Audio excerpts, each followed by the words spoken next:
Welcome friends, সকলকে আমার YouTube চ্যানেলে স্বাগত। আজকের আমাদের ভিডিওর বিষয় 2025 এইচএস পরীক্ষার এনরোলমেন্ট ফর্ম ফিল আপ। তো প্রথমে আপনাদের গুগলে যেতে হবে। গুগলে গিয়ে সার্চ করবেন WBCHSE। এটা সার্চ করলে আপনাদের সামনে প্রথম যে লিঙ্কটি চলে আসবে, এটা অফিসিয়াল ওয়েবসাইটটি যেটা আছে, এই অফিসিয়াল ওয়েবসাইটটিতে আপনারা ক্লিক করবেন। এই ওয়েবসাইটটাতে ক্লিক করলে আপনাদের সামনে আর একটা পেজ আসবে। জাস্ট আমাদের একটা অপশান পাবেন ইনস্টিটিউশন লগ ইন। এই ইনস্টিটিউশন লগ ইনে ক্লিক করবেন।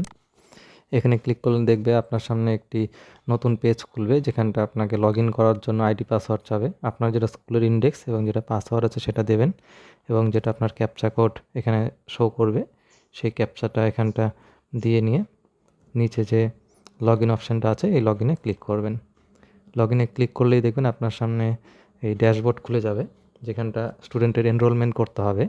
তো প্রথমে এখানে রেড ইঙ্ক দিয়ে লেখা থাকবে, প্লিজ পে রেস 150 ফর সংসদ পরিচিতি book before paying for enrolment.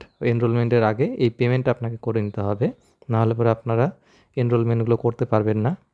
এবং এই পেমেন্টটা কেমন করে করতে হবে সেটা নিচে লেখা আছে, তো সেটা একটু করে নিই আমরা। প্রথমে চলে যেতে হবে ফর্মস বলে যে বাঁদিকে অপশানটা আছে, এই ফর্মস, তার ভেতরে স্কুল অ্যাপ্লিকেশন, তার ভেতরে সংসদ পরিচিতি পেয়ে যেটা আছে সবার শেষের দিকে এই অপশানটা। এই অপশানটাতে ক্লিক করলে আপনাদের পেমেন্টের গেটওয়েটা খুলে যাবে। সেখানে আপনারা সেই নির্দিষ্ট অ্যামাউন্টটা পে করবেন, কারো 150, কারো 100 হতে পারে। পেমেন্ট হয়ে যাওয়ার পর তারপর আপনারা এনরোলমেন্টে ঢুকবেন। তো এনরোলমেন্ট করার জন্য যেটা করতে হবে, ঠিক আবার এই ফর্মসেই আসতে হবে। ফর্মসের ভেতরের থেকে স্কুল অ্যাপ্লিকেশন অপশানটা, তার ভেতরে এই এনরোলমেন্ট ফর্ম এই অপশানটাতে আপনাকে ক্লিক করতে হবে। এখানে ক্লিক করলেই দেখবেন আপনাদের সামনে একটা নতুন পেজ আসবে, যেখানটা আপনাকে সেশন চুজ করতে বলবে। এখান থেকে সেশনটা আপনারা 2024-25 চুজ করবেন। তারপর স্টুডেন্ট টাইপ থাকবে রেগুলার, কন্টিনিউইং, স্পেশাল। এই মুহূর্তে আপনি যেটা করতে যাচ্ছেন সেটাই চুজ করবেন। যদি আপনারা রেগুলার করতে চান তো রেগুলারটাকে চুজ করবেন। তার পাশের যেটা আছে সার্চ বাই রেজিস্ট্রেশন নাম্বার, এটাকে ব্ল্যাঙ্ক রাখবেন। আর লিমিট যেটা আছে, অর্থাৎ আপনি কতগুলো স্টুডেন্টের পেজের মধ্যে দেখতে চান, আপনার ম্যাক্সিমাম নম্বরটাকে এখানটা দিয়ে নেবেন। দিয়ে নিয়ে এই সার্চে ক্লিক করবেন। সার্চে ক্লিক করে দেখবেন আপনার এই রেগুলার যে স্টুডেন্ট আছে সেই লিস্ট খুলে যাবে। তার মধ্যে দেখবেন প্রথমে এই পেজটার মধ্যে একটা অপশান থাকবে অ্যাকশন, তারপর থাকবে status, challan created, student type, lab based, full name, gender, Aadhaar number, mobile number, registration year এবং গার্জিয়ান নেম। আপনার যে স্টুডেন্টটার এনরোলমেন্ট এই মুহূর্তে করার প্ল্যানে আছেন, যেই স্টুডেন্টটার এনরোলমেন্ট এই মুহূর্তে করবেন, তার নামের একদম বাঁ দিকে যে এনরোলমেন্ট অংশটা থাকবে এই বেগুনি কালারের মধ্যে, আপনাকে এই এনরোলমেন্ট নাও অপশানটাতে ক্লিক করতে হবে। এই এনরোলমেন্ট নাও অপশানে ক্লিক করলে দেখবেন সেই স্টুডেন্টের একটা ডেটাবেস খুলে যাবে।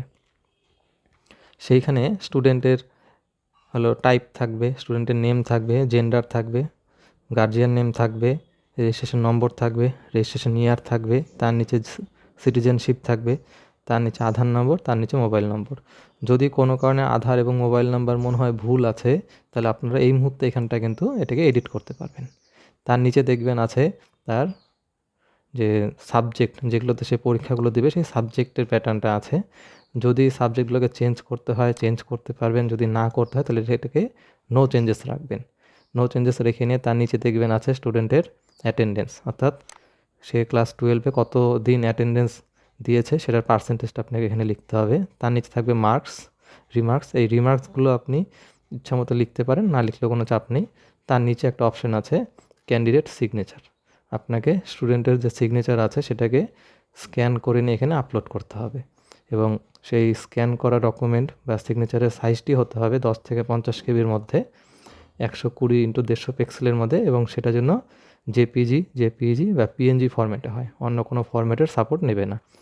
ফাইলটা এখানে আপলোড করে যদি আপনি এখানে সেভে অপশানে ক্লিক করেন, তাহলেই সেই নির্দিষ্ট স্টুডেন্টের এনরোলমেন্টটি কমপ্লিট হয়ে যাবে। এনরোলমেন্ট কমপ্লিট হয়ে গেলে সেভে অপশানে ক্লিক করলেই আপনাকে ব্যাক করে আবার সেই হোম পেজটাতে নিয়ে আসবে, যেখানে প্রত্যেকটা স্টুডেন্টের ডিটেলস ছিল। সেখানে দেখবেন যদি সেই স্টুডেন্টের এনরোলমেন্টটা আপনি সেভ করে থাকেন, তাহলে এই ঠিক এনরোলমেন্ট নাও অপশানটা সরে গিয়ে তার নিচে তার বদলে এডিট এবং রিসেট অপশানটি খুলে যাবে, এবং স্ট্যাটাসের ঘরে সেটা সাবমিটেড থাকবে। এই কাজটা করার পরেও যদি আপনাদের মনে হয় যে প্রোফাইলে কিছু ভুল হয়ে গেছে, তাহলে পাশে যে এডিট অপশানটা আছে এই এডিট অপশানে ক্লিক করেও আপনি আবার পুনরায় তার প্রোফাইলে ঢুকতে পারবেন এবং প্রোফাইলটিকে আপডেট করতে পারবেন। এইভাবে আপনি একে একে প্রত্যেকটা স্টুডেন্টের নামের পাশে যে এনরোলমেন্ট অপশানটা আছে সেখানে ক্লিক করে তাদের এনরোলমেন্টটা সাকসেসফুলি করতে পারবেন। ভিডিওটি শেষ পর্যন্ত দেখার জন্য অসংখ্য ধন্যবাদ।